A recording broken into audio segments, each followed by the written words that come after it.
Who back when? Hello, podcast land, and welcome to episode B026 of Who Back When, a Doctor Who podcast. That's right, this is a bonus episode. I am Ponkin, and I'm joined tonight by the Drew. The Drew! Duh. Wait, I hate that. You just correct. Oh, well done. Fantastic. Drew the Druid. me in. Well, I mean, if you insist. The Druid. Yes, that's right. This is a bonus episode. It is possibly, I mean, unless you're listening back to this, unless you're tuning in from the future, the far-flung future, this is not the classic serial review that you may have been expecting, that we had actually announced was going to drop today.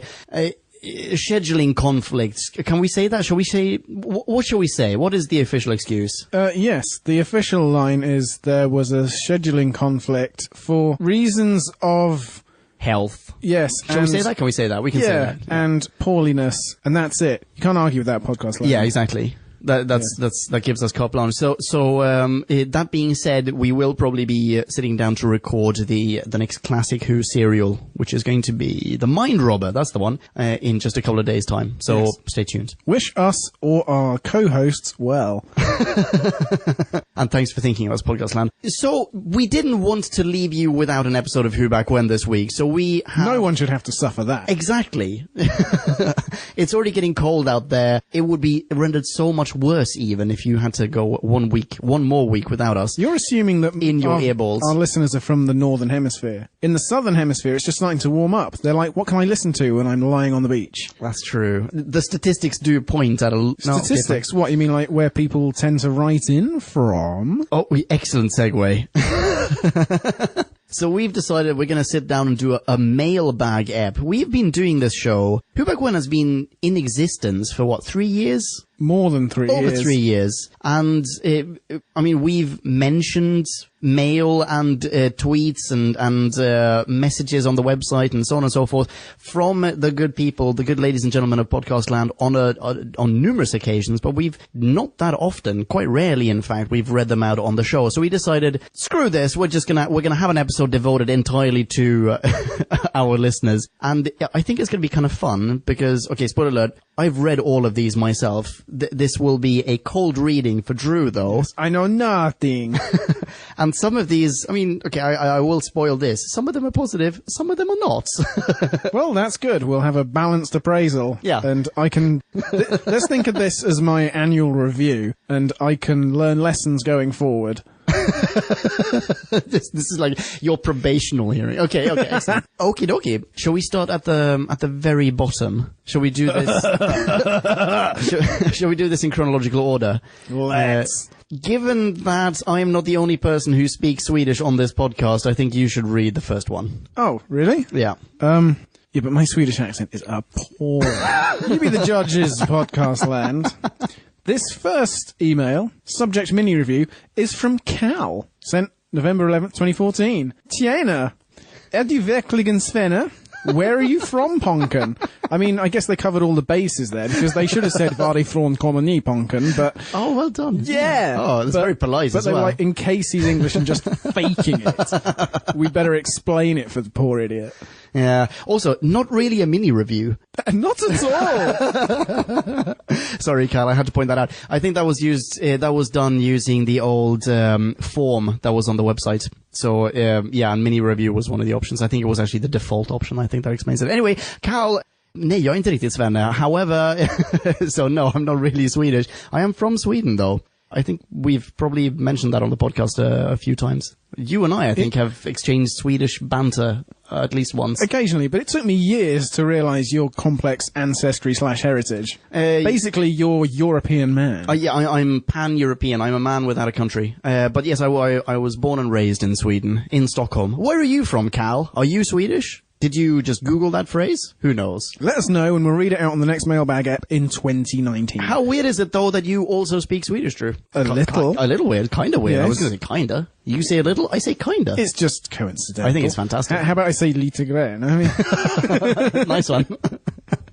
You do this thing, you have like a grimace, a Swedish grimace. Every time you say something in Swedish, you pull a face. It's because you speak it, and I know how bad it must sound to your ears, but it's only your good grace and generosity. No, it's great. Should we move on to the next one? Okay, let's do that.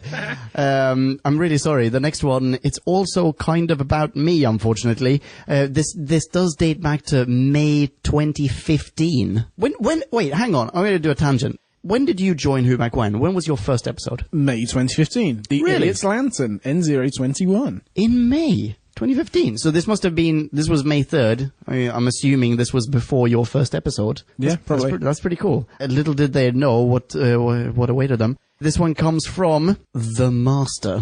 Wow. Wow. Yeah, this is... I'm surprised you're not more excited by this. I'm surprised you didn't tell us at the time. I'm super excited. The thing is, I've read this message.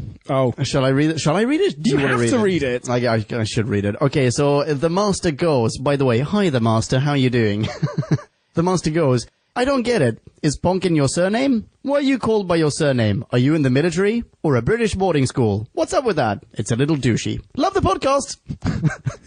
There is so much shit going on in that message. What is that?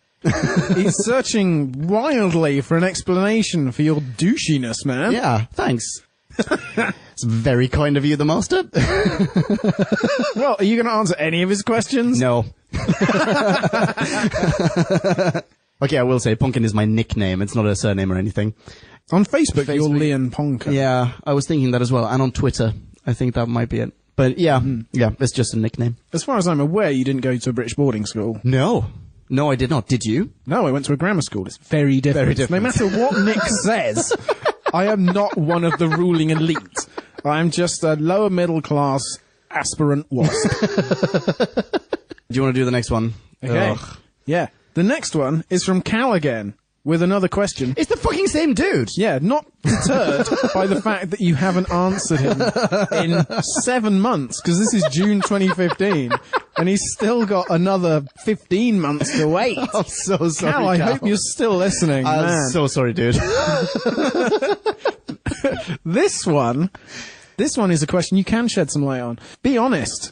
Whose idea was it to do Who Back When? Ponkin or Flapjack? Well, I am undeniably biased in my opinion here. I know that Jack and we differ on our opinion of this, and in fact, in the Blink review episodes, or maybe I cut this out. Maybe. I may have cut this one out. Little editorial. No, I can't remember. That might appear in the next blooper reel instead. As far as I recall, it was my idea to turn it into a podcast because I had already been doing a podcast at the time. Ponkin and Friends. That's the one. But I honestly don't remember. It may very well have been his idea to just marathon all of Doctor Who. I can't remember. He claims that it was his idea. I claim that it was my idea. We meet somewhere in the middle and just say it was our joint idea. I honestly cannot remember.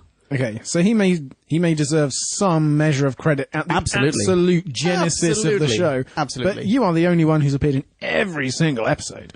Yeah, but I mean, it's sheer circumstance that dictated that he didn't appear on all of the episodes. So, no, it's... Okay, so he could have been the central pillar of the show had things turned out differently? Had the podcast turned left? No, because Flapjack is a lazy bastard who would never sit down to edit 130 episodes or however many we've done. But he's certainly the fact one of... that you know exactly how many episodes. Well, Flapjack would just be like, more than 100 or so. I featured on the 100th. No, wait, he didn't. No, Sorry, I don't know. Ponkin, I was busy boning my buxom Brazilian girlfriend. I so hope he's listening to this. And also very true. I'm sure. Anyway, I guess it was a joint idea in answer to your question, Cal. And also, in case I didn't say that the first time, thanks for listening. And Flappy, sorry that I made you sound like Will Self, but admit it, you do a little bit. Oh, I can't do it. I was going to try. It didn't work out. Okay. You read the next one. Okay. Oh, God damn it. So I'm really sorry about this, but in this chronological order, unfortunately, there is one more that is also Ponkin-centric. I have already described you as the central pillar, dude. Live up to your title. This one I think is kind of interesting because it's the only one that I could find that featured like an actual correspondence, as in I replied to this dude and he then replied to me again with the next message. Oh, cool. Okay, so you... Oh, hang on. Maybe I should be Tom Park and you can be Ponkin. Oh, okay, well, that sounds great. Okay, so this is in August last year, 2015. Go for it, Tom. Tom Park, everyone. I'm assuming the character of Tom. This is how I imagine Tom sound. Do it. Ponkin, I'm writing to you because on the website it says that you produced the show. So get your act together, dude. It's been weeks since your last episode. What does produce even mean? Just press record, save and upload. Don't leave me hanging here. It's interesting. So in my mind, Tom Park is an American dude. Yeah? And in your mind, he's a 78-year-old English gentleman. Exactly. He's like, I'm picturing an American guy with a surfboard under his arm.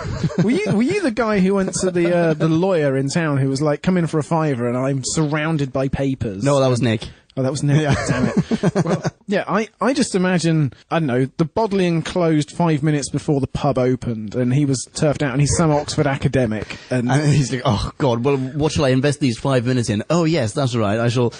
Yes, I've been meaning to castigate Ponkin online. This seems like... Your chastisement is long overdue. This seems like the optimal opportunity to do so. Yeah, so I actually replied to Tom. That same day. That same day. So, make a note of the time at which Tom wrote this, by the way. 1:20 a.m. Tom does not sleep. Well, yeah. Oh, actually, you know what? That could mean that he's American, because then it's just early evening for him. Oh, I actually don't know if that time reflects his time or if it's like the time that it was received at our end. I have no idea. Oh, shit. I don't know. Well, okay, anyway. So I replied to Tom anyway on the same day. Cool your boots, man. Wait. This is a great Ponkin impression, by the way. Thanks. Cool your boots, man is a quote from which film, Drew? Oh, no. I'm on the spot. Cool your boots, man. I'm not policing it, sorry. Okay, wait. I'm going to give you another. This is practically the OMQDG.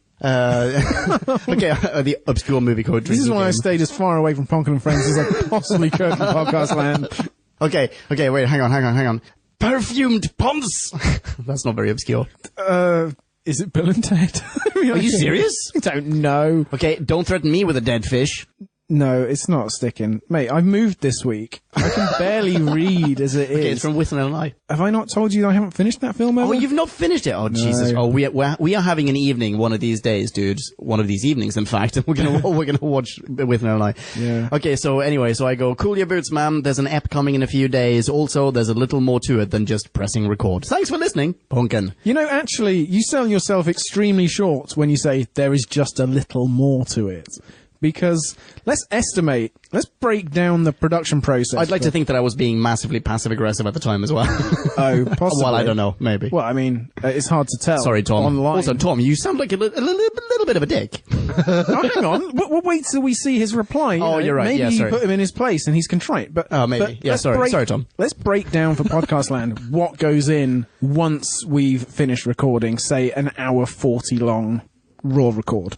Well, okay. All right. I'll bullet point in that case. We record an hour and 40. I clean up the audio. I truncate the silences, which is an automatic process. I can't take credit for that. And then I edit down the resulting, let's say, hour and 30 to approximately 1 hour. Yeah. And I listen to that once while editing it a second time, and then once when it's completely done, and then I drop it. But after that, you have to do all the web copy. Why are you giving me so much credit here, dude? Dude, I want to explain. I don't want you to keep getting hate mail from, impatient academics. Well, haters gonna hate, man. Yeah, okay. So web copy comes in and get screenshots and format those and pop them online, and then... And don't forget you add sound bites. Add sound bites. Get the sound bites from the actual episode, splice them in, have a listen to all of that one more time. God damn it. Write the copy, get the images, pop it on SoundCloud, pop it on Facebook, on Twitter, on the website itself. Yeah, that's pretty much it. Yeah, and so that can take between, 6 and 8 hours? Yeah, it's normally somewhere there in between. Yeah, so you essentially put a whole working day's work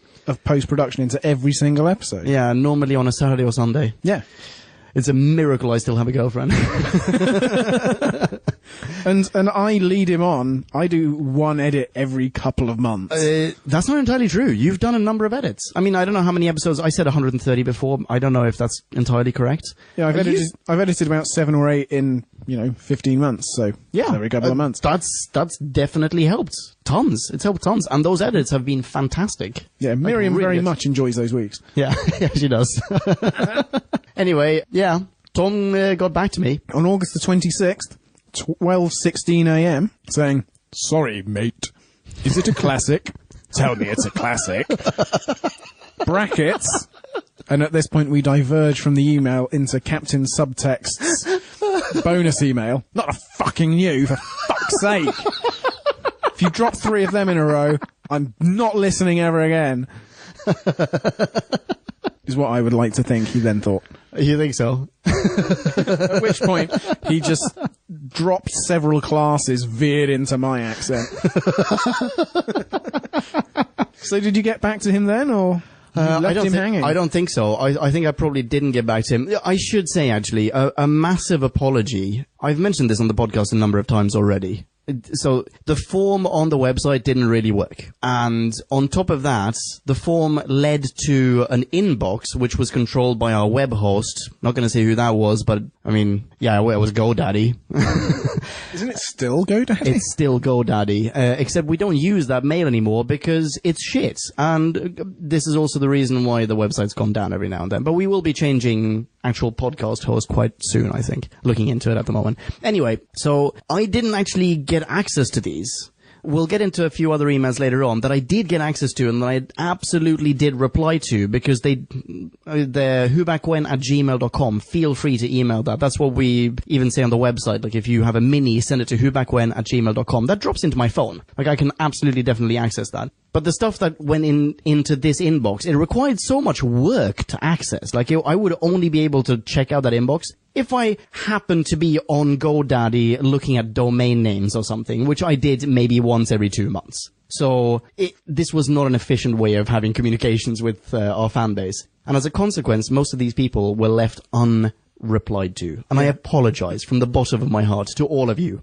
Cal, everyone else. And similarly, anyone who's ever submitted a mini review, when at the end of every episode, we say, we will definitely read out every mini review. It's very possible that countless unknown mini reviews have just been lost into the ether. Yeah, definitely. And even saying that, on top of all of that, the form really was malfunctioning. Like, it would occasionally not send stuff along. Like, I would put in text, like test text in there, like send myself a mini review and never receive it myself. So, anyway, stick with whobackwhen@gmail.com, people, please. Yeah, we were not snubbing you, Podcast Land. We weren't snubbing you. No, I mean, we weren't ignoring you. No, not at all. Absolutely we weren't not. leading you on to participate, you know, to look like we wanted contributions and then just hogging all the screen time to ourselves. Oh, and that's all we got time for. We actually don't give a shit about Podcast Land. No. Absolutely not what was happening. Not. We love hearing from you. I mean, it is fantastic. And even the slightly less positive messages, it's We'll get to those. Yeah, we will get to those, and we've already I'm sorry, I'm not douchey. Even those are kind of nice to, I mean, they're better than nothing in a way, because it's evidence that we're not just screaming into the, you know, the emptiness, the empty void of Podcast Land. There is an actual population of Podcast Land listening to us and talking back. And it's great. Yeah. You know, that's fantastic. It's like if a god reached down from heaven, even just to say, you know, you're a bit of a douche. Yeah. It'd be like, oh, God's noticing me. Oh, that's really nice. Exactly. Yes. Rather that's exactly what it is. Just silence, radio silence. Yes, exactly. So I guess thank you. Shall we move on to the next one? The next one actually has a story behind it. Well, you'll have to tell that one, because I'm completely clueless. So the next one, I didn't realize until... maybe I should also say thank you, GoDaddy, because you actually sent me all of these along the other day. But the next one is something that we should have addressed when we reviewed Blink, which we did quite recently, and we just didn't, because I'd completely forgotten about this. Well, also, and you had a lot going on. You had every podcast host ever. You had to track down Flappy. Yeah, which is easier said than done. But, so back when we did the 100th episode, we received tons and tons of videos and messages from some of our, let's call them superfans. And one of them was Kyle Rath. Kyle Rath is an awesome chap, and you will recognize him and remember him from the 100th episode. But on top of the great messages, or the great video that he sent in for that 100th, and he was included in the episode, on top of that, he also sent in footage for a little sketch. A little Blink-based sketch. Yeah? Yes, I will show you the footage after this if you like. Oh, wow, yes, please. I'm so sorry, Kyle. I'd totally forgotten about this. Can you post it at the same time as this episode? I think it will require a little bit of work, but I think maybe this could be the official thing where I declare, definitely on my behalf, and I'm just going to declare this on your behalf as well, Drew. Duh. Okay. Yes, well, let's do this. Or put it on YouTube at least. Absolutely. So what he did was he put the video where it's responded, like the doctor responds to, what's her face? Oh, what is her face again? Nightingale? Nightingale. No, Nightingale is the other one. Oh, is this in Blink, Sally Sparrow? Sparrow, that's the one, yeah. So, the video with the doctor, the bonus footage? Yeah, on every DVD. Exactly. So, Kyle put together his version of that video. Yeah. And wrote a little script for us and everything. And, so this email, the next email in line, is just like the automatic Google announcements. By the way, Kyle has invited you to share in this document, to edit the following document. And it just completely, I'm really sorry, Kyle. I just totally blanked on it. Definitely should have done that for Blink. But let's just do it now. Well, not now. Let's do it very soon. Yeah, we just need to get a camera. The studio's all set up now, so we could shoot in here. This would be good. Yeah? Oh, that sounds amazing. Yeah, this is going to be really good. So stay tuned for that. Oh my goodness, maybe this is going to be the year that we make use of our YouTube channel. Yeah, this is the year we retrospectively fulfill all of our promises. We've got 3 months left. We can do this. We can do this. Including audiobook, dude. Oh, yes! Yes! Absolutely. We're doing that for NaNoWriMo. You know what? I just realised for the audiobook. Yeah. We always have 2 or 3 doctors. Why don't we have 2 or 3 masters as well? Why has Doctor Who never done that? Oh, wow. Yeah. Let's do it. Like a war between masters and doctors. That's a super good idea. We already have the 3 Doctor adventure. Let's add a couple of masters in there. Yeah. Let's do that. Okay, hang on. Time out. I'm going to get the wine. Absolutely. So, next. Go for it. Subject. Bring back Jack. From, they just give an email address. Yeah. I'll call them Magic Hat. Well done. It took me a while, by the way. My first instinct was to go, Magi Chat? It could be Magi Chat. In fact, I expect that's why they chose this cleverly ambiguous email address. Yeah. Although they were well, I won't say which number to do so, but they weren't the first. Let's say that, podcast lad. But that's true. Anyway, yeah, go for it. Great show, guys. Finally, a Doctor Who podcast that reviews classic and new. Of the classics, I had only watched the 7th Doctor before, and of course, the Paul McGann movie. But you inspired me to seek out the Hartnell one, so now I'm following along. Editorial comment, great! Yeah. That's exactly what we want. This is possibly, I think we can go so far as to say that this is the mission statement of Who Back When. Like, get more people involved in the Whoniverse. Yeah, and responding to your unique premise, which was exactly to slog through every single classic, no matter how lost it was. Magic Hat, well done! And welcome aboard. Magic Hat continues, my only complaint. Bring back Jack! There you go. He was great, and I loved the madness of Ponkin and he on the show together. Love you guys. X. Got an X. Got an X from Magic Hat. That's pretty good. Yeah. Well, okay, so I don't know if I cut this from the last episode as well. Oh, sorry. First of all, thank you so much for listening, and thank you so much for writing. Apologies for not getting back to you for just over a year. That was September 13th, 2015. So, a year and 10 days, a year and 12 days even.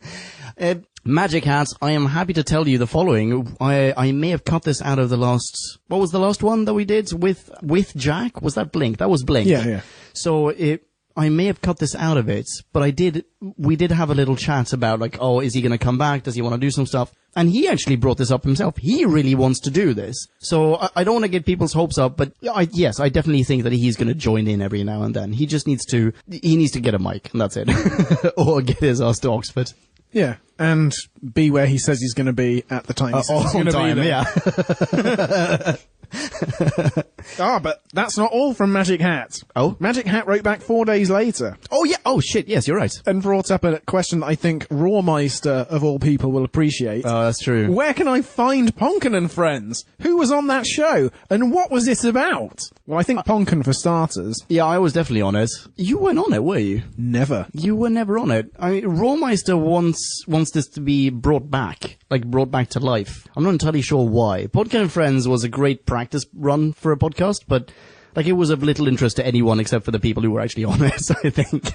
Well, who was on it, Pumpkin? Give a broad overview of your cast list. Okay, well, I think I did something like 40 episodes, 30 or 40 episodes. So it was quite a long practice run, quite a thorough practice run. It went on for, I think, 2 years or something, and it was very much inspired by the Rawmeister, to be honest. I mean, I got into podcasts because of the Rawmeister. He introduced me to just podcasts as an industry, as a thing. Yeah, Rawmeister chain listens to podcasts. He does. Constantly. The man really likes and knows his podcasts. And so consequently, after we'd all studied together and blah, blah, blah, I moved to London and decided, screw this, I'm going to start my own podcast. This could be great. And that went really well. I mean, I had, I think, about as many listeners as I had guests on the show.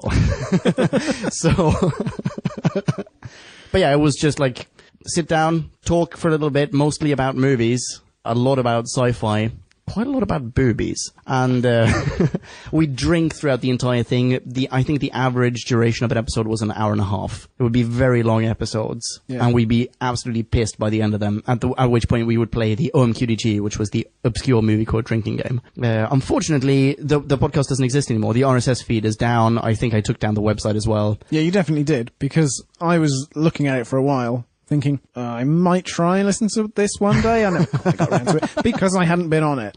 I have the MP3s, so if you asked really politely, I might send them to you, but most likely not. That was... I mean, there was this weird period where Ponk and I, it wasn't that we had any animosity or antipathy between us. Oh, you say that, I hated you. We just weren't friends, as far as I was aware. No, really weirdly, we didn't really hang out that much because we studied together. Yeah. And weirdly, you and I weren't super close during the actual MA. You know why that was? No, why? Because you were one of the cool people. You were one of the European smokers who used to hang around outside and be effortlessly cool. Thank you. I was this pasty, mealy-faced wasp. How can you call me effortlessly cool? We did a fucking Star Trek fan film. Like, everyone went out and did sports and shit, and we did a Star Trek fan film. Well, I'm the sort of geek who finds that cool, and... Why were you not part of that film, by the way? Well, because I'd tell you why it was, because you have a friend, Christian, Miramu's brother. Yes, indeed. And he was intimidatingly cool. Like, he once complimented a tie I was wearing, and I had arrived. Like, I still remember that now. I still bring that up now. I'm like, do you remember that? You just did! Yeah. Do you remember that tie? Or that time when Christian complimented my tie? Holy shit! I felt like such a man that day. I will say Christian is incredibly cool. I mean, and suave and sophisticated. Yeah. Ladies and gentlemen of Podcast Land, imagine the most attractive and gentlemanly and sophisticated Italian chap you could possibly imagine. Now multiply that by 10 and add a beard, and you have Christian. Yeah. Yeah. and a puddle between your legs. Don't forget that, Podcast Land. That's essential to imagining him accurately. I'm definitely asking him to listen to this episode. Oh, don't. How will I ever talk to him again? It's hard enough as it is.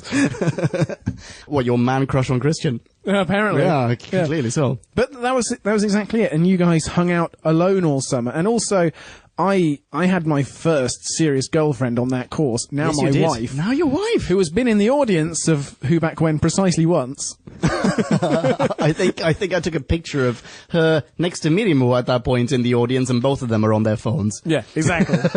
And so I spent a lot of time with her, and it wasn't that I didn't want to get to know you, man, but it was just, I don't know. It's okay. The thing is, I didn't get to know you at all. And so there was no basis from which to think, ooh, this podcast, this Ponkin man, he's so interesting. So what the point was, is that you moved to London, and I was not prepared to make the trek, and I had no idea that you were doing this podcast at all. And so when you moved back to Oxford, that's pretty much precisely when we started hanging out, properly hanging out. Yeah. Yeah. I will also say, like, I mean, not only, I really wish that we had been hanging out super intensely during the MA course as well, but, like, not only was I certainly not deliberately avoiding you in any way, I had no idea what I was missing out on until I move back. Oh, this episode is going to be the bonus love, like the ode to Drew. Yeah, I'm starting to feel uncomfortable. What's the next email?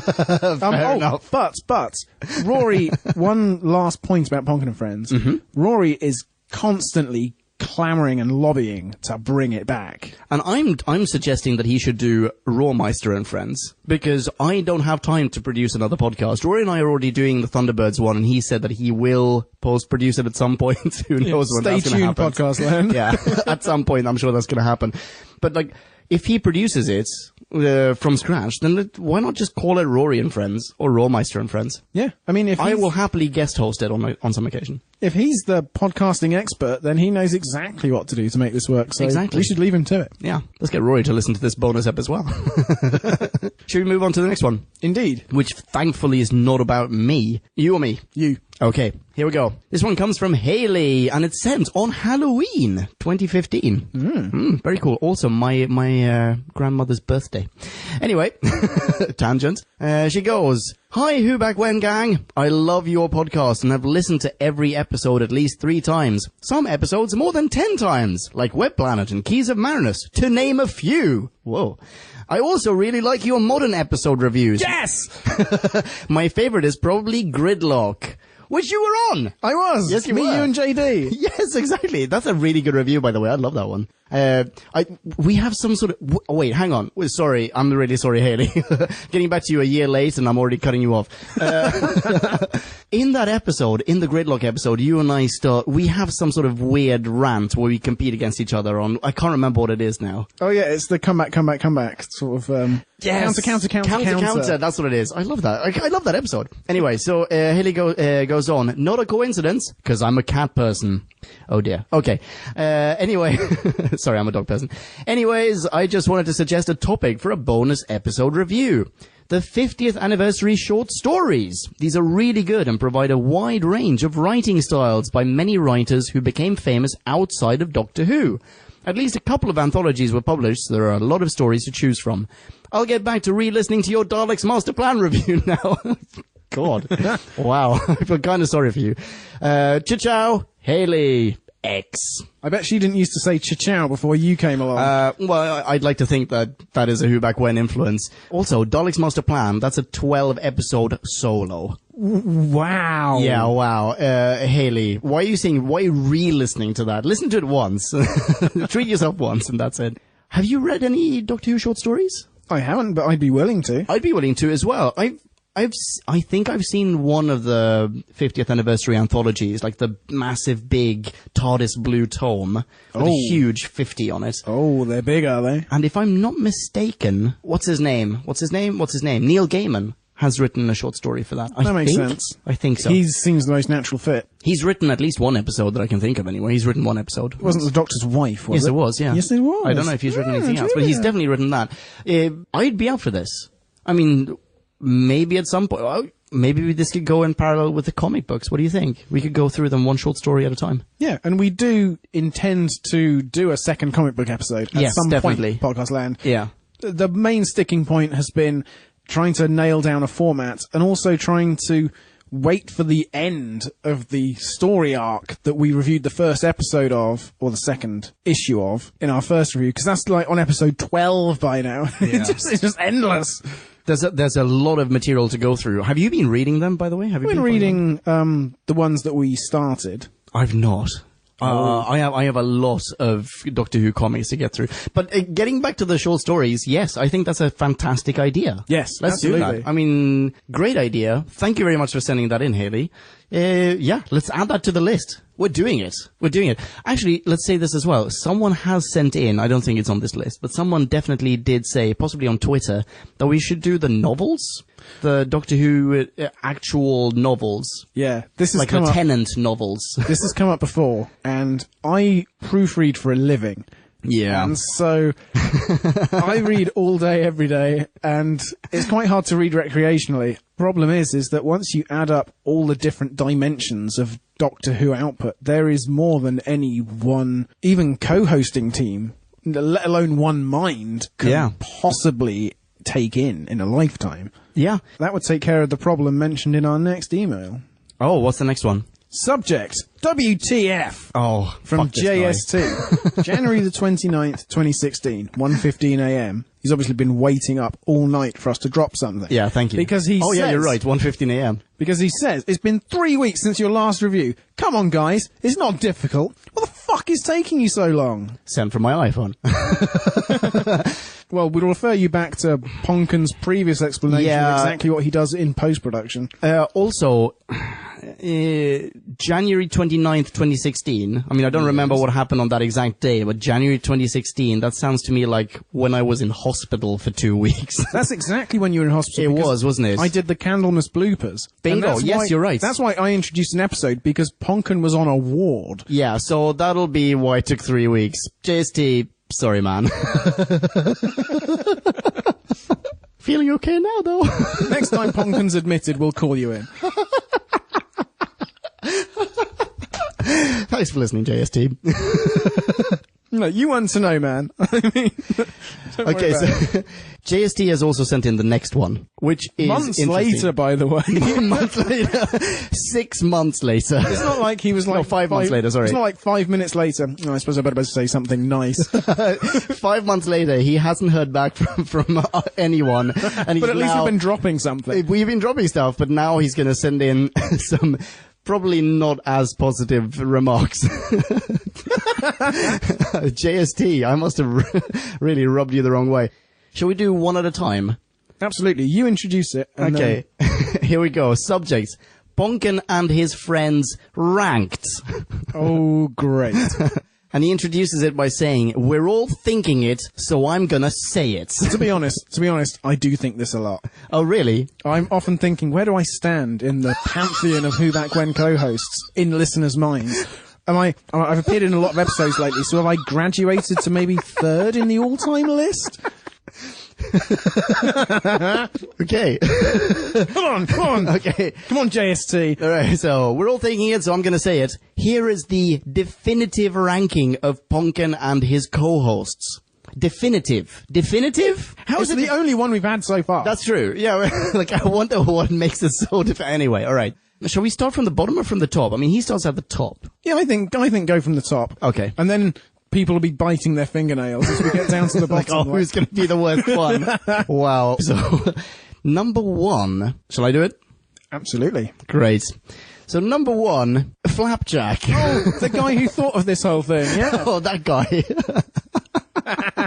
Thank you, But JST. why, JST? Yeah. So, I can't pretend to be surprised by this now, because I have, as I said, I've read all of these, including this one. And I did tell Miriam, by the way, like, I was like, oh, someone ranked us. She's like, oh, were you number one? I was like, fuck no. Yeah, so he's given us all one pro and one con. Except, sorry, I get 2 cons. Spoiler alert. Oh, great.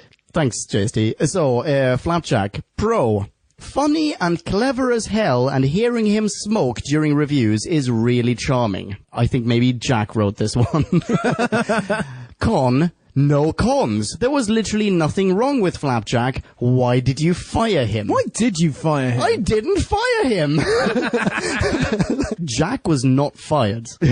He was just indisposed. Like, he was just not available at the time. Yeah, and over 18 months has passed and he still hasn't bought a microphone. Yeah, so It's as much his fault at least. yeah, you work it out, JST. But Also, yeah, did anyway. we mention the books and Brazilian girlfriend there?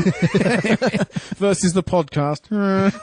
yeah, fair enough. An 12-episode arc, most of it lost. Versus Carnival. Yeah, so he's firing himself quite well, thank you. Yeah, someone's firing him, certainly. But not Ponken. Not me. No. Speaking All right. of Ponken, Number 2. Ponken! Yay! Pro. Witty, vulgar, and very funny guy. Not to mention he created Who Back When. Thank you for finally clarifying that, by the way. I think that's 2 pros. I want to get you in touch with the other person from before who asked that question. Oh, Con 1. Great. Seems to not enjoy the new Who reviews as much anymore. Entirely untrue.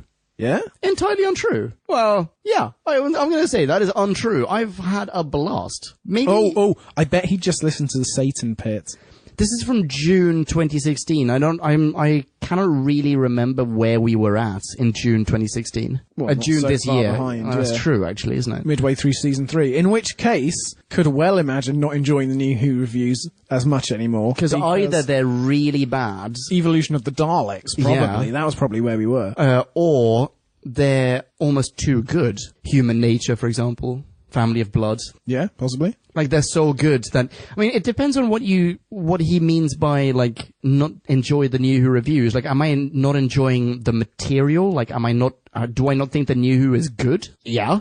Maybe I'll agree with that, because there have been some really crap episodes this season. But am I not enjoying the reviewing thereof? Like, the worse the episode, the more fun the review, I think. I don't know, you probably agree with me on this one. And also, don't forget, now you know he's doing this much post-production every episode. He would not do that if he weren't fully committed to this ridiculous Dude, just stop mission. picking me up, man. Yeah, I don't know. I'm really enjoying the new... Are you enjoying the New Who reviews? Yeah, I am. It may be because we have 3 co-hosts on every New Who review. Maybe it's just that you don't get as much airtime, and so... But surely then all of us, like, neither of us gets as much airtime. Well, yeah, but compare it to a solo in which it's you constantly riffing off yourself. I am being a bit of a shit here because I know what Con 2 is, and...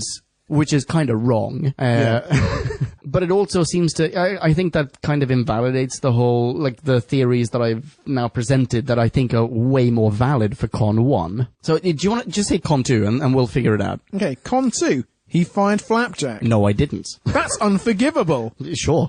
Unfire him. Can't do that. That'll fix Con 1. That's what I mean. Like... That was beautiful. We did not splice that together. That was all one take.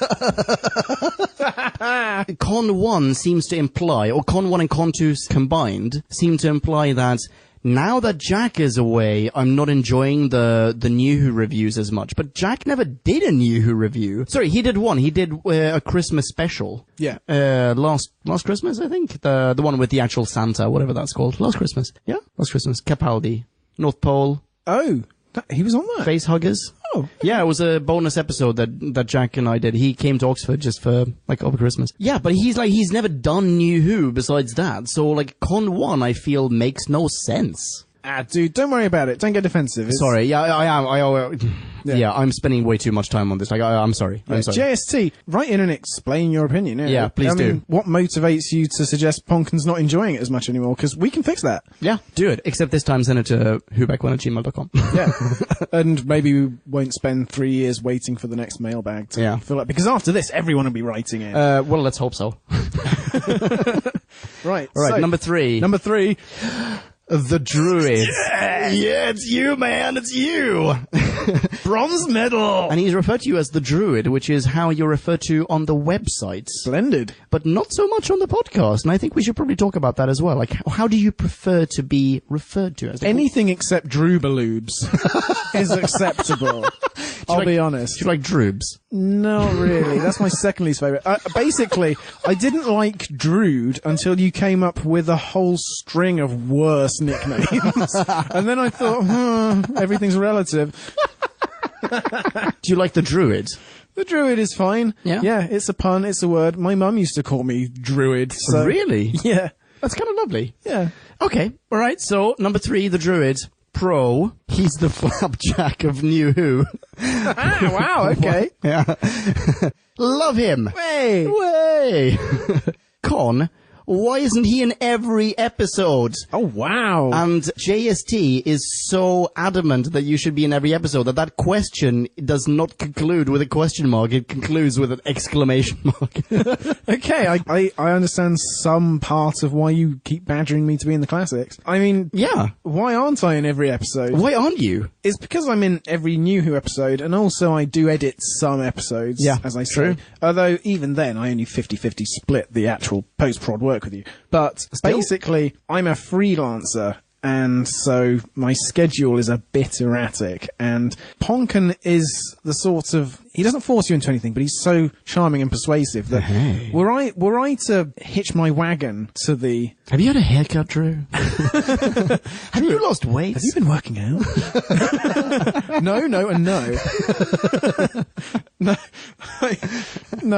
It's just too much. I like the fact that I can appear on every new Who. Okay. And make that continuous. And I think you would be great on Classic. I mean, I don't want you to, I don't want to force you to make a commitment to Classic, but I really think that maybe you should give it a go at some point, because some of them are just fantastic. Oh, sure they are. And I'm sure that I will appear on a Classic at some point. Yeah. But what I like about appearing on every new Who episode, and I hope people aren't bored of me yet, and, well, we haven't read every last email yet. Clearly not. Oh, I suppose, yeah, this was just June. But I think I've come a long way in my ability to cross-reference back to other new Who episodes. So I have quite a complete knowledge. Why I'm so scared of appearing on Classics is I will go in completely ignorant of everything except the sequence of Doctors and the years of their appearance. I think that's completely fine, because you still know Doctor Who. I mean, you say this as though you have to be an expert in Classic Who to review Classic Who. I'm certainly not an expert. I know the Classic Who up until the point that we're reviewing, but I basically don't know anything beyond that. Yeah, but I remember some of the Tom Baker episodes from when I was a kid, and that's it. And not just that, there's a lot of value to be added by having someone who knows New Who inside out, and for that reason has this sort of virginal approach to Classic. Like, oh my god, comparing this to what you, I guess, grew up with to a certain degree, post 2005. Have you met Nick Eulalie? Because he fulfills exactly that role.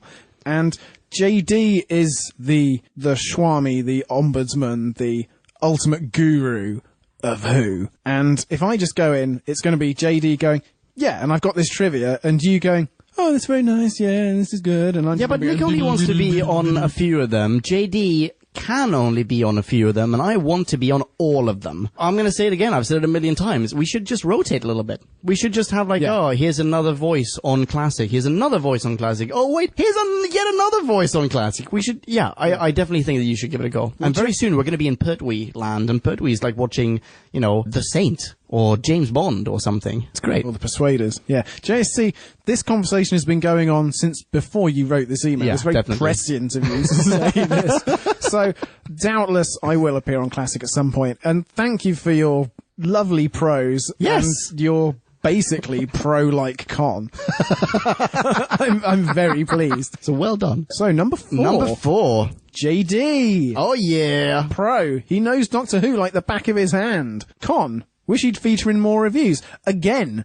Another pro con. Yeah, not a pro. We're down to number 4 out of 6. Yeah. And it's still all good. Yeah, it is. I think I probably couldn't agree more with the pro. JD JD is a pro when it comes to Doctor Who. He knows all of it. It's absurd that there have been, so here's a weird thing. So I can't remember when this was. This was probably for the Blink review. On some occasion, JD and I sat down to record, I think probably an audio review, whatever came after Blink. And so we're sitting down, we're just about to record something entirely different. Like it's the 8th Doctor, it's an audiobook, whatever. And I just go, oh wait, hang on, JD, hang on. Can I splice you into the Blink review, which is dropping like in a couple of days? Just give me 3 minutes about Blink. And he goes, yeah, okay. And off the top of his dome just gives me this mini review that is jam-packed with detail and references. The guy knows everything about it. It's crazy. Yeah. And we watched the reviews twice on the same day, and we can remember less of the episode as we review it than JD can.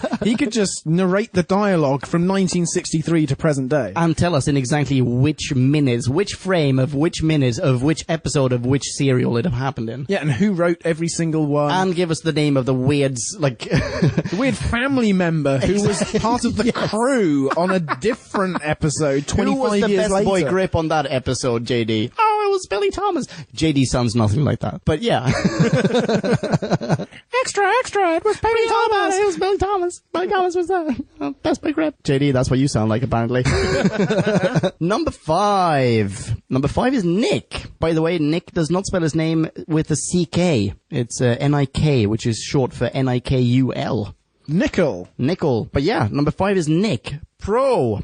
Witty and clever guy. Con. So, I'm sorry, I have read this before. Wants to appear more clever than he is.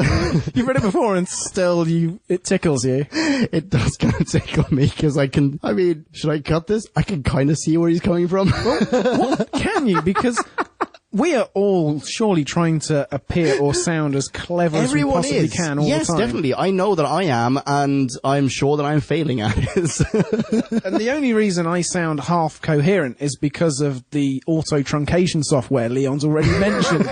I'm constantly breaking down in the middle of sentences and going, oh shit, hang on, I completely forgot what I was beginning to say 5 seconds ago. Cut that. Hence the voluminous bloops. I will say, I think this is an unwarranted con. Why shouldn't Nick be featured in more reviews, for example? I mean, he's doing some classics already. He's doing some new already. I don't want to say that he should do some audio, but maybe he should do some more classics. Yeah. Anyway, yeah, Nick is number 5. And that leaves... Number 6. Rawmeister. Pro. Fun guy. Seems so nice. Can absolutely confirm that that's the case. Rory has a huge heart, and he's a super swell, nice guy. Yeah. I mean, is it too revealing to say he pretty much hates Doctor Who? Yeah, no. I think he's even confessed as much on the podcast. Yeah, but he's that nice that he appears on our podcast. Our Doctor Who podcast anyway. I asked him, hey, do you want to co-host a Doctor Who podcast? He goes, I don't really, I mean, yeah, I guess, yeah. He ventured to London, I think, twice to co-host it. Although perhaps every time he does, he thinks this is a little more credit in my Bring Back Ponkin and Friends account. Maybe. A little more leverage that I can hold over him.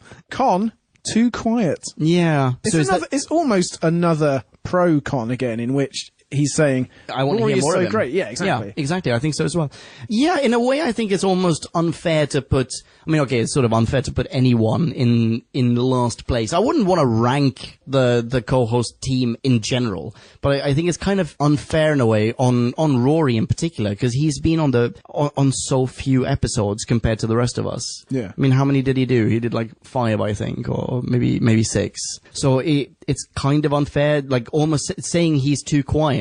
It kind of reflects the fact that he hasn't been around for 130 episodes. You know, he should be louder in that sense. Yeah, if you want to hear him being loud and knowledgeable and taking command of a podcast, listen to the upcoming Thunderbirds podcast. Yeah, the tentatively titled Thunderbirds Are Going to Be Reviewed. Rory's choice. Rory's choice. Thank you for clarifying that. But yeah, he's going to be front and center in that. He is the JD of Thunderbirds. He absolutely is. And I will say I mean, we've recorded 3 episodes so far. Only 3 episodes, but we're halfway to him actually editing and dropping, the first few episodes.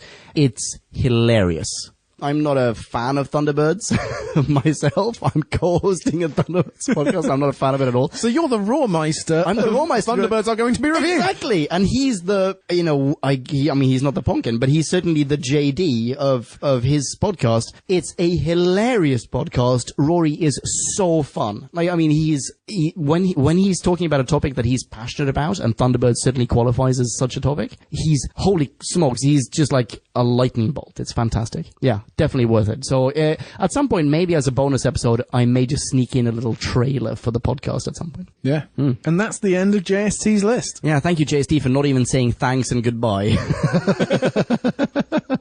So JST, I don't know if he's sent in something later on, I don't think so, but so far he's sent in 2 things. One ends on, what the fuck is taking you so long? And the second one ends on nothing. Yeah, ends on a criticism of Rory.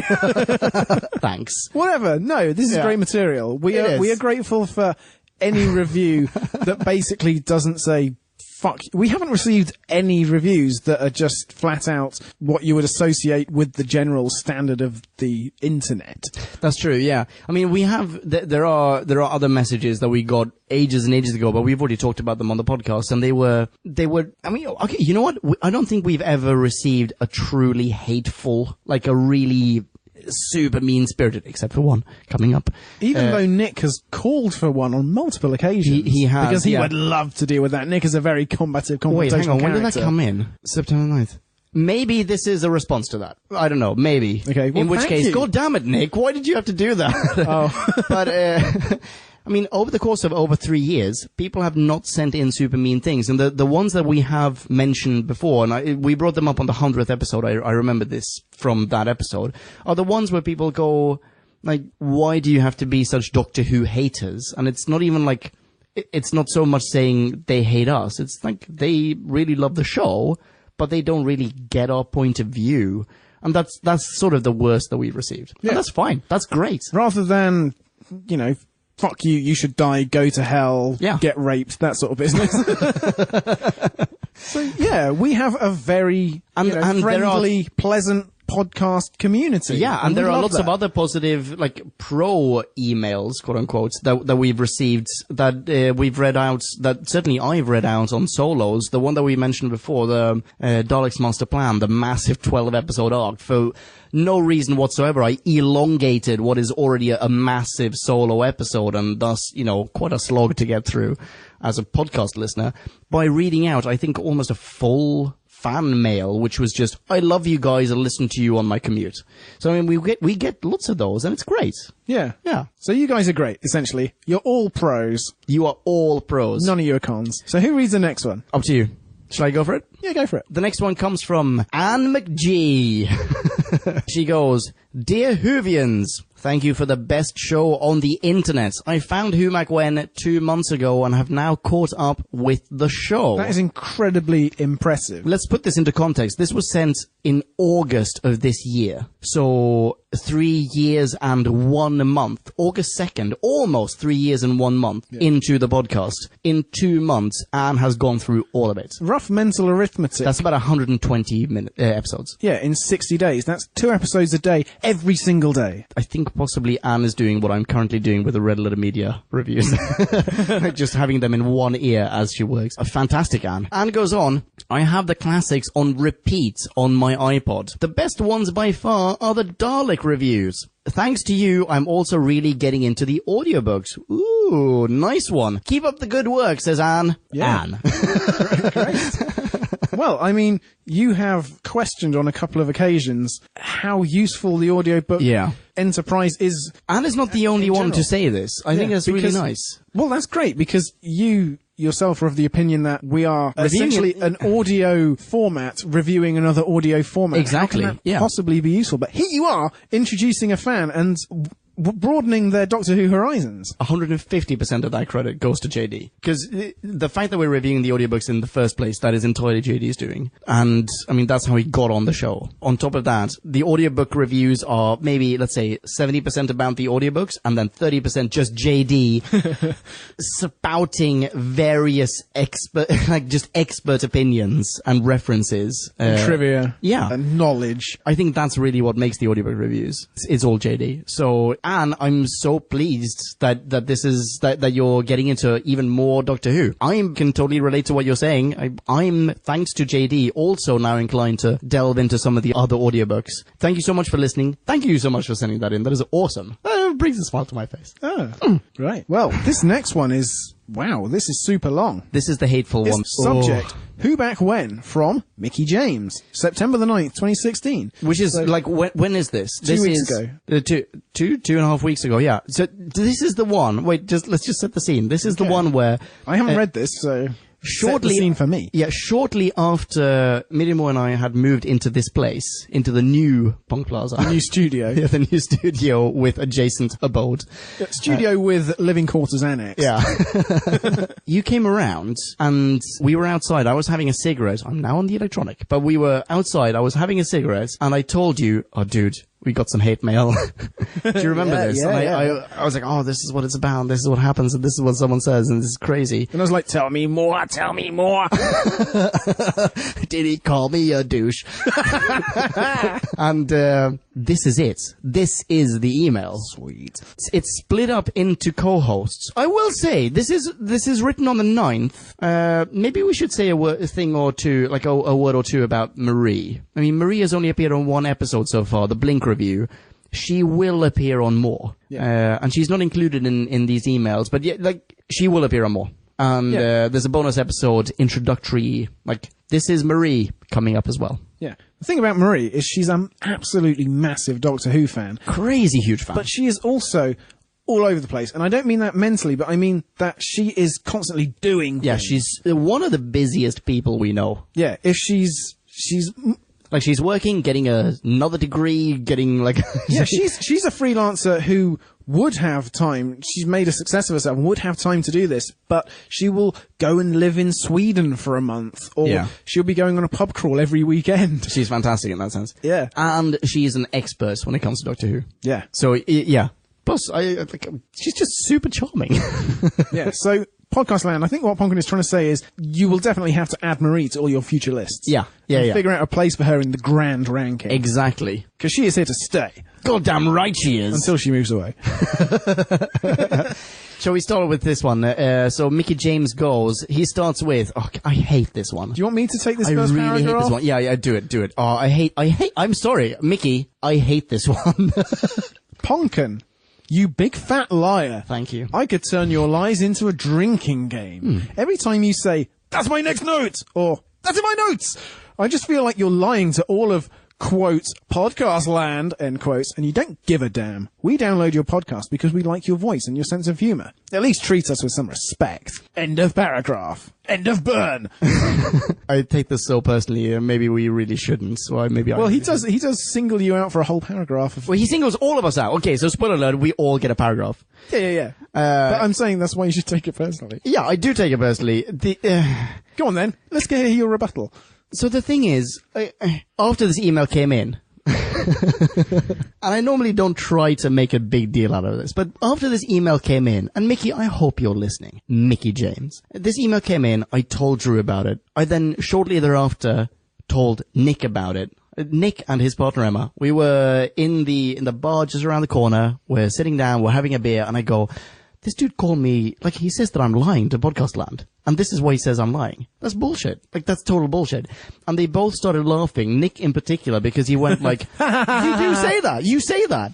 But the thing is, I have my notes in my phone, and I feel so petty saying this, but... Methinks the lady doth protest too much.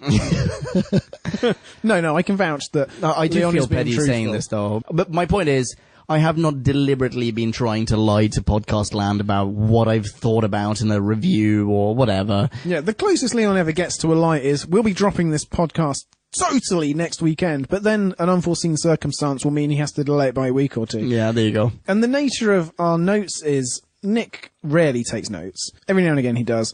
Leon takes... some notes. Yeah. I mean, I bullet point it. Yeah, Leon's intention for each podcast is to have 6 major talking points. Yeah. And so you'll have about that many notes. Sort of, yeah. I will... no, I normally have a lot more than that, actually, but there are 6 that stand out anyway. Like, plot points. 6 things that we absolutely must talk about. Yeah. And then maybe some other things. I guess so, yeah. I have absolutely zero short-term memory, so I will almost write out the episode. I will make encyclopedic notes. Which is why I'm really looking forward to getting to your point. Yeah, I will have too many notes to read out in any episode, which is why sometimes we get to the end and there are appendices and I go back and I say, oh, but we missed this bit because I've just found it again in my notes because I'm looking at it on my tiny phone screen and I'm scrolling up and down frantically because I know we missed something, but in the reams of information, I just can't find it. And sometimes when I go silent in an episode, that's because I'm spending 5 minutes going, I know there's something relevant on here somewhere. So, and we make all these notes entirely independently of one another. Yeah, we do. I mean, we meet up. We normally have, I think as a rule, it's fair to say, we watch these separately and we take notes separately and we show up, we just have a drink and I normally have a smoke or whatever and we chill for a few minutes and then we just sit down and record. We don't even really talk about it before we record. We normally just go, no, save it. Yeah. So there is no influence whatsoever. Yeah. And so it's entirely possible that when I'm interrupting, as I'm doing right now, I will steal the great point Leon was about to make. Dude, that's in my notes! You were just about to say that! Fucking hell. This is meta. But even that was organic. Wow. Yeah. Should we get on to the next paragraph? Let's do it. I'm sorry I took that so personally. I really feel petty. While you lick your wounds, I will read out what he has to say about Flappy. Go for it. Flappy, do you have to smoke cigarettes, or whatever it is, all the time? And we just had someone saying it was charming. But another person's charming. Yes, good points. Yeah. But, everyone's entitled to their opinion, and I'm personally against smoking, so I probably find it annoying. Diggle stibbles. Yeah, exactly. Be professional, please. I listen to a lot of podcasts, and no one smokes on the air. It's pretty basic. I like that. No, it's like, it's pretty basic, buddy. Like, that's not how you do a podcast. That's why you fired him, isn't it? I didn't fire him. I swear to God, I didn't fire him. The thing is, in the beginning, and there was one person, I wonder if he still listens to the show, because he didn't seem to like it that much, even though he did actually then go on to give us a 5-star review on iTunes, and everyone who hasn't should. There was a chap named Mojo, calling himself Mojo anyway, who at one point wrote in, this is back in the day when it was just Flappy and me, so this is back when I was still living in London, and he wrote in a message saying that, assuming that we were getting high, like we were getting stoned. Right. And that's not the case. I mean, I don't do drugs. Jack doesn't do drugs. As far as we know. As far as we're aware. Certainly not on the air, but we were both sitting there and smoking, and the production value of those early episodes. Actually, it's mind-boggling to me that people still refer to the Web Planets, and like Keys of Marinus was another one that was referred to here, because they're recorded back in the day when we were constantly smoking cigarettes. Mm-hmm.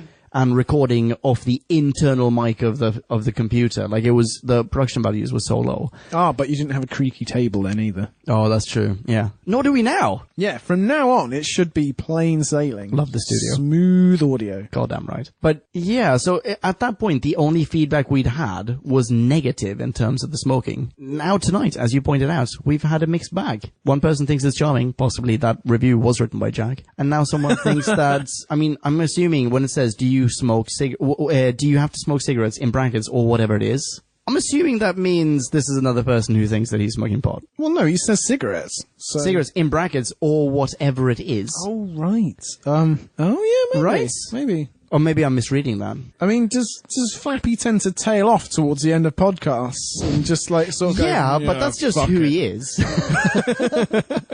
Maybe I'm misreading that, in which case I apologize. But yeah, anyway. Yeah, I think he should be ashamed of himself. Flappy, it's pretty basic. Come on. Okay. Yeah. Anyway, so, sorry. Can I read out the next one and then you read out the one after it? Okay, sure. JD. Yeah. You actually have so many catchphrases. Actually. You just start the actually podcast actually. Could you actually say it anymore? Could you be any more actually? He didn't say that last sentence. No. So I think I know what this refers to. Yeah? I mean, JD does say actually a lot. Okay. That's okay. Is it just a verbal particle between nuggets of gleaming genius knowledge? Yes. Oh, certainly. Most definitely. It's where his brain is catching a breath as he rifles through his mental encyclopedia. Yes. That massive library of Whovian knowledge. That huge TARDIS mind palace. I will add to that. We all, I know that I certainly have, but I think it's fair to say that we all have verbal tics. Not just JD. I have things that I say a lot. You've said twice in the last 5 seconds. There you go. And there you go. That was the third one. Dude. Ladies and gentlemen, Podcast Land, you probably won't have heard any of those because I probably will have cut them out. You have to leave those in. I will have to. Just as a taste. Just those three. Of the true Leon. Damn it. If we ever do a live recording, oh my goodness. Well, I mean, we did the 100th, so surely... Oh, that's true. Full of verbal tics. I can't imagine how anyone enjoys it. It must be, yeah. I can't really remember how I edited that one. But yeah, anyway, so we all do have verbal tics.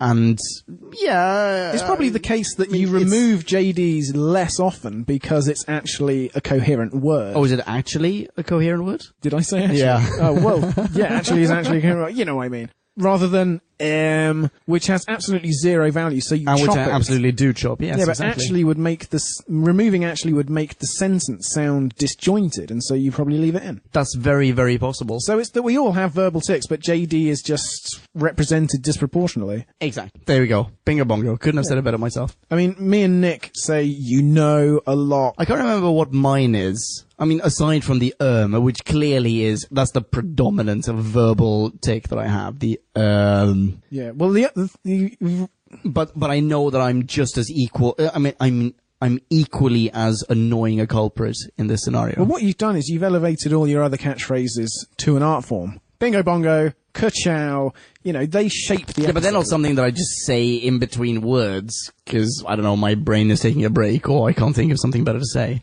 Yeah. Well, you've done this more than us. You've had the most practice of anyone. So you say you know. Is that what you're saying? That's one of my things. And also stopping between words while my brain tries to catch up where the hell I am. I think maybe that's your thing. Like your verbal tick is impressively non-verbal. Like your verbal tick is the lack of verbs.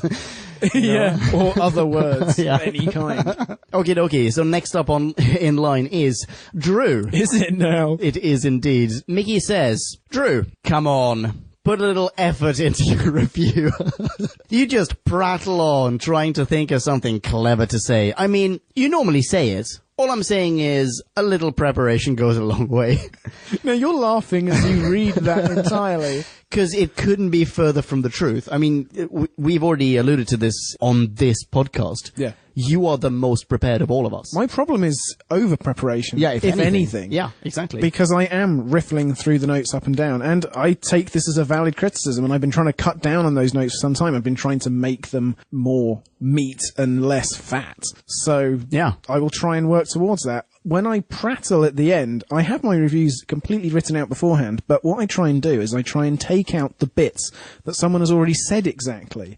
So I will get halfway through, and then I'll be like, oh, I have to skip that sentence, and that takes me a couple of seconds, and then I have to sort of join the dots to get to the end of the review. And the one thing that I do always end up making up on the spot, even though I've already written down my rating, is because after talking it over with these guys for an hour, usually it ends up being about 0.7 lower than the rating I put into my phone. So a 3.1, I will have to reappraise that suddenly and be like, actually the episode's only a 2.3 because a dozen more plot holes have suddenly appeared that I didn't spot before. This is super interesting. I'm now thinking, so everyone else, we make up the review on the spot, and we think of a rating on the spot. And normally, if I'm not the first one to go, which I think is probably most often the case.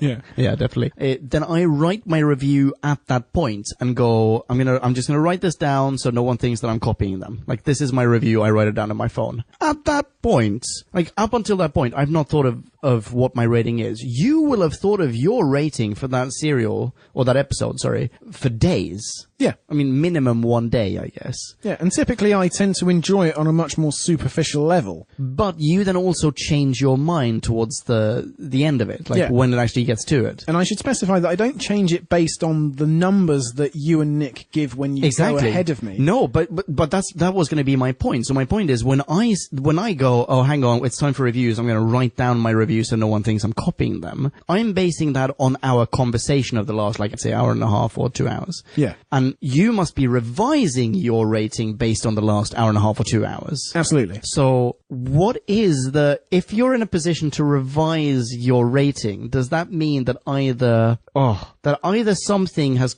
been brought to light during the review that has it's just elucidated you to the point of, oh my goodness, I was entirely mistaken about this episode, or one of us has actively convinced you otherwise? Yeah, exactly. It's plastic, my review. I try to be a bit true to my initial enjoyment of the episode, like the Donna Noble Christmas episode one. I just enjoyed that one so intensely that even though you hated it and you were trying to drag me down with you all the way. I don't hate it. Relatively. It's really dislike Relatively, you were a hater. It makes no sense. Whatever, dude. I really enjoyed it, 4.1. And so I will stick to my guns on something like that. But when I realised that perhaps I've been trying to operate it in my mind based on the fact that I should be enjoying it more, and then you guys say what you say, and I think, well, actually, that's a truer reflection of reality, then I will gravitate towards that. I think that's a very fair synopsis of what actually happens. Yeah. Quote unquote behind the scenes. So that's why I might suddenly start umming and ahhing and fliffing and flapping and generally taking 10 seconds longer than I should. But I've tried to prepare to the absolute utmost. You are so, well, that's the thing. Like, I mean, Mickey James. He didn't know. He didn't know. I can see how he reached that opinion. I can't. That's the thing. Also, I'm not that good at delivering what I write, you know? Well, even if you think that what you're reading out, as in you reciting your past theorems on said episode, even if anyone thinks that is ad-libbed, what you say is often so profound and so incredibly valid that it doesn't qualify as babbling or whatever. Prattling. Is prattling an English thing, by the way, or an American thing? It seems profoundly English to me. I think so, yeah. Okay. I think Americans would waffle more than prattle. Waffle? Oh, that's a good word. Well, maybe that's just because I associate waffles with America, apart from Brazil potato waffles, but we're getting off topic. I'm going to say Mickey James is probably English. Mickey James, if you're not, then write in and correct me. I've said a few times now. Mm-hmm. Anyway, I think Mickey James is wrong. You are the most prepared of all of us. He is wrong, but he's not wrong in that I could sound more fluent, and I will work towards that. You and I are such different people in this regard. I just go, Mickey, you're wrong, Drew is awesome, and you go, I can see where you're coming from, I'm going to improve upon myself. I think this means you're a better person than I am, but yeah, okay. Cool. Shall we move on to Nick? Let's do that. Nick is next up. Mickey goes about Nick. Nick, it's so... God damn it. This is... Are you saying Mickey's been too picky about Nicky? No. No, okay, so wait, before I read this out, I will say this. I think I told you, I certainly told Nick the following day or whenever it was in the pub, that while I read this, I was at the time editing the up-and-coming episode of Who Back When, in which I basically say this. Oh, right. Except I say it in, I'm going to say possibly a slightly nicer way, but still, I mean, I make the same point. Don't penalise Mickey for his candour. No. But I think it's kind of fun in that sense. So, Mickey, I get where you're coming from, but let's be a nicer guy about it. He says, Nick, it's so obvious that you've only seen maybe 2 serials of Doctor Who. Right. Which is also not true, by the way, because, I mean, for starters, he's been on way more episodes of Who Back When. I don't know how many, but certainly more than 2. Because every single time you're on Who Back When, coincidence alert, as you would say. Does he say that, by the way? Very possibly. Possibly. Maybe that's something I've not noticed. Coincidence alert. I don't know. Yeah. You compare the same classic Doctor Who serials. Stop pretending you've gone through them all. And in the episode that I was editing at the time, I actually say something to the effect of, you always refer back to the Kit Peddler episodes, because... Yes, I remember that. Yeah. I'm sorry, I get where Mickey is coming from. It's true. Like, Nick will always refer back to them, but when I'm not going to say he always refers back to them, like in every, like, independent of context. When the context calls for it, yes, he does. And yeah, I guess that's his classic Who reference. But when he does it, it's perfectly valid and justifiable. Mickey finishes his email. Rawmeister, you're better than this. Yeah. Actually, he adds something else to that as well. Loving the podcast, guys. Cheers, Mickey. So he loves the podcast. He does love the podcast. And this is what I said to you as well at the time. I mean, the people who sent in can't remember who it was. I mean, we did get some hate mail, and we have talked about this before on the show. You got some historical details wrong. Like when Jack and I were reviewing historicals, people would write in and say like, no, that's like, how do you not know this? Like, this is something that happened 3000 BC in that part of the world. And we'd be like, well, Jack's the one with a history degree. Like, I don't know this. Or a classics degree, sorry, I should say. He's a classicist as well. I think he is, yeah. Oh, is he? No, sorry, he cool. did modern American and ancient Roman/Greek, I guess. Well, whatever, ancient in general. Wow. At Oxford Uni, don't you know? That's quite a degree. Yeah, quite a degree. Yeah, anyway, but so people would send in these horrific things about like one thing that we got wrong, and then they'd always end on, great show! Keep it up! Well, see, their intent is not to rile negative. You. Exactly. Yeah. Their intent is just like, oh, well, we're going to correct something, and we also love the show, and thank you so much for putting it out there. Yeah, so give Mickey a break. I think so as well. Yeah, I mean, we spent a lot of time on this one email. Shall we speed through the next few, and then, or the last few, and then just call it a day? Let's. So we also have a couple of emails that I've responded to that have come into whobackwen@gmail.com. And so please feel free to email that address in future, ladies and gentlemen of Podcast Land. This first one comes from Liam Cahill. And Liam, if you're listening, I've already replied to you, but I'm going to bring it up anyway because I think this might be of public interest. Liam says, hi guys. Is there any order to the uploads, like New Who, then upload a classic or an audio? Or is it just whatever you get time to do first? And is it every 2 weeks? Or again, whenever you're able to? Love the podcast. X. Thanks for the X, Liam. What do you think? It's a lot of questions. It's a lot of questions. I mean, first of all, it's not every 2 weeks. We do try to make this a weekly podcast, and I do realize that. Yeah. But every now and lately, again, that's not really been the case. every now and Sorry again, about some that. slippage is avoidable. One of us Yeah. goes into hospital. One of us moves house. Yeah, as is the case right now, 2 of us have literally just moved house. In fact, the 2 of us have just moved house. Yeah. Where the fuck are the other 4, by the way? But that's beside the point. Yeah, exactly. Actually, you say that. Jack tell has you where also they just are. moved house. I'll tell you where they are. They're in bed because it's 1:57 in the fucking morning and the clubs are turfing out, and here we are diligently reading every last email. Because we want to deliver something to you on a weekly basis. And we try for that every time, but there are so many complications just in life in general. Unfortunately. I mean, in an ideal world, this would be... I don't know how you feel about this, but in an ideal world, this would probably be my job. And then, as a side activity, I'd have various other creative endeavors, like, I don't know, writing or painting or whatever, you know. Yeah. But certainly not sitting in an office. And unfortunately, I have to sit in an office 5 days a week, and you have to work freelance 5 days a week. And And you only get back at 7 o'clock every weekday. alas, that is the case, because I don't work in Oxford. And I should also add that none of us have kids, and yet it's still this very difficult. Yeah. So, Exactly. But what about the order?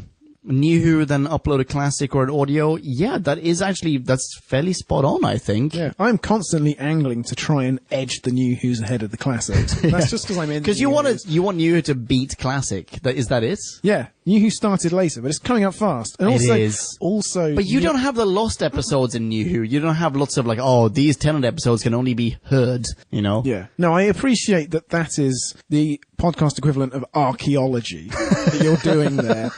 Bringing treasures unseen for decades, nay millennia, to people's ears. To people's grateful ears, which otherwise would go completely unremarked. But at the same time, New Who is much easier to do. There's a 45-minute episode available online pretty much everywhere Yeah, that's true. through all good content distributors and aggregators. And there are probably more people out in podcast land who have seen it and therefore can relate to it. So, yeah, I guess I can see the appeal there. But yeah, in general, we try to alternate. So we try to do a New Who, then a classic, then a new, then a classic, and so on. And every now and then we shove in an audio or a bonus episode, as is the case right now. The reason why we've just dropped 3 New Who's in a row is because we're also constantly trying to build up a can of episodes, 2 or 3 in advance, so that we have some leeway should unforeseen circumstances intervene. And alas, as I moved house. constantly every 3 weeks, something conspires to completely obliterate the said can. Yeah, exactly. So as I was moving house and the studio was literally in boxes, yeah, the can was used up.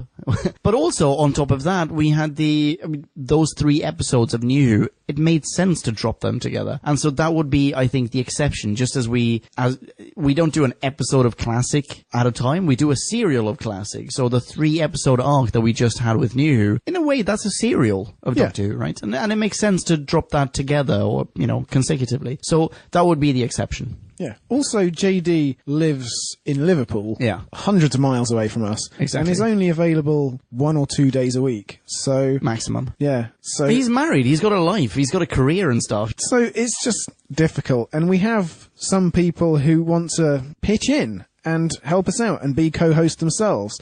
But we have to turn them down because it's just so unpredictable for us and someone, JD, in a second location to then be joined by someone in a third location and all the technical issues that you have to battle. And by the way, it is so, flattering is kind of the wrong word. It is so lovely. It's so lovely. And there's a huge part of me that really wants to make all of that happen. Like, it really wants to make that work. But it's great. People have wanted to join in. And I mean, the example, we brought this up off the record, so to speak, before we pressed record. The reason we're recording this bonus episode right now is because plans fell through. I was meant to be recording a classic review to be dropped tomorrow, and instead, because that didn't work, we scrambled to do this instead, right? So if someone is waiting on Skype or on Google Hangouts or whatever in an entirely, like, on the opposite side of the globe, it just makes life very, very difficult. Yeah, and we don't want to lose a super fan through dicking them around. Oh, absolutely not. Due to circumstances beyond our control. Yeah, exactly. Anyway, so Liam, thank you so much for sending this in. I'm really glad that you're loving the podcast. I hope we've answered your question. Yeah. How about sending in a mini next time? That'd be great. We could read that out. Send one in for a new review. Oh, yeah, please. That'll make Drew smile. Okay, so the last email Okie dokie, that go we're for going to it. read out now before I duck out and you future punk the rest is from MJ, received on August the 3rd, 2016. Hi, Who Back When gang. I've been catching up on your amazing podcasts. MJ, already like you. And I'm almost caught up. Listening to Ponkin and his companions has become an important part of my daily routine. I just heard your 100th episode. Congratulations! Thank you very much. I recommended your show to many of my friends. MJ, you are a star. Yes, you are. And sometime soon, I'm going to write you a mini. Please do. Oh my goodness, please do. Yeah. And don't stop there. No. I mean, that's Write just the several first one. minis. Yeah, you get better as you go along. Exactly. You will find your muse. Thank you, Ponkin, for making Who Back When and for the solo missions. You're more than welcome. You're a real Whovian hero. Aren't I just? And thank you all for the second best show ever. Brackets. Sorry, Doctor Who still wins. Fair enough. Ciao, ciao. MJ. That's the second Chow Chow. Yeah. That's the second Chow Chow. No Kerchows yet. No, no Chow. I've already replied to this email in email form, but I will say, MJ, thank you so much for sending that in. That is awesome. I'm super pleased that people are spreading the gospel of Who Back When. That's awesome. And also, there's a huge part of me that is really touched. I'm not going to say which part of me. But it is huge. Dead giveaway. Because of the reference, the Ponkin and his companions. I think that's pretty cool. That's a nice Doctor Who reference to begin with, but also, it makes me feel like the Doctor, so that's kind of cool. And what better note to end on than that? Let's do that. Ladies and gentlemen of Podcast Land, I really hope that you've enjoyed this bonus episode. It ended up being a lot longer. We decided to go through way more emails than we originally intended to. I hope you've enjoyed this. The next classic is going to drop very, very soon.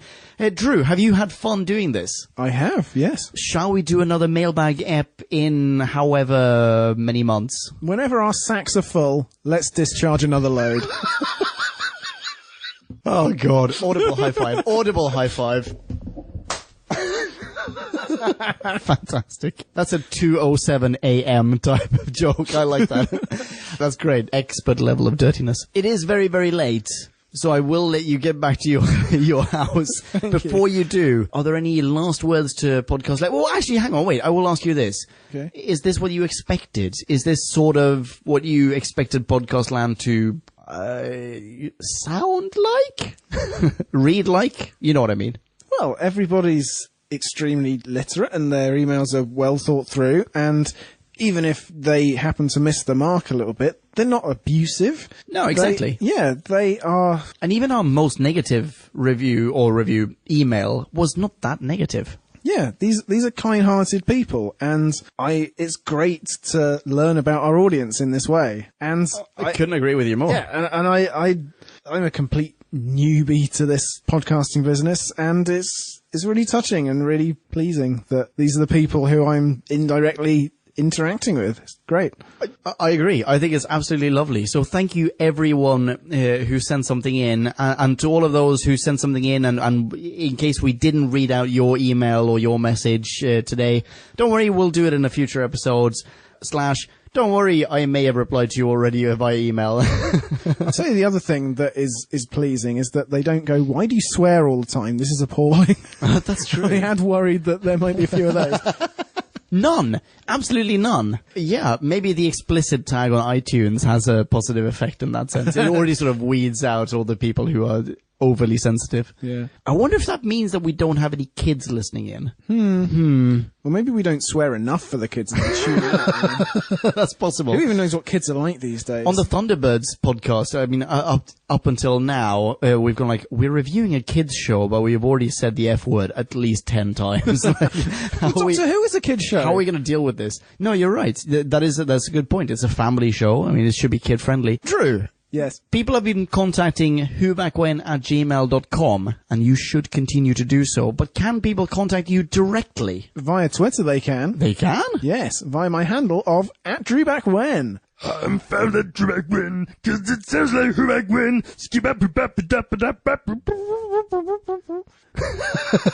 Awesome. And if you want to hit me up, then just high-five me online. I will high-five you right back. I'm @Ponken. Here's a soundbite of JD singing how you spell that. Ponken.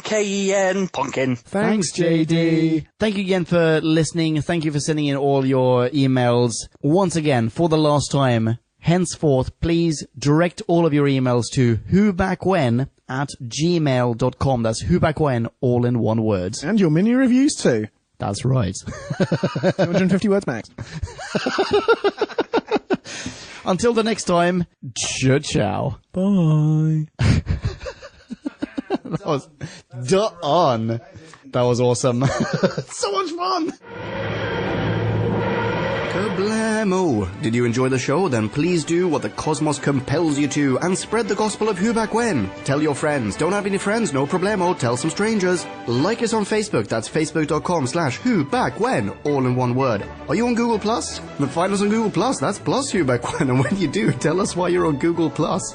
Who Back When just got its very own Twitter account, no lie, so give us a follow. You guessed it, that's @WhoBackWhen, all in one word. Check us out on SoundCloud, vote us up on Reddit, listen to us on Stitcher, and head on over to our website, whobackwhen.com, where you can leave a comment, submit a review of your own, and peruse our visual index of aliens, monsters, and more, which increases in kablamos with every episode. And lastly, give us a rating and review on iTunes. Not only would it make us super chuffed, and it really, really would, but as thanks, we will transmigrate your iTunes nom de plume into the credit list of trailers for fake Doctor Who audiobooks produced by Who Back When. Have a poke around our bonus episodes to make more sense of that. That's it. Rock on and be rad and excellent to each other. Catch your earballs in our next classic Who review, new Who review, or, still funny, audio Who review. Ciao. Who back when?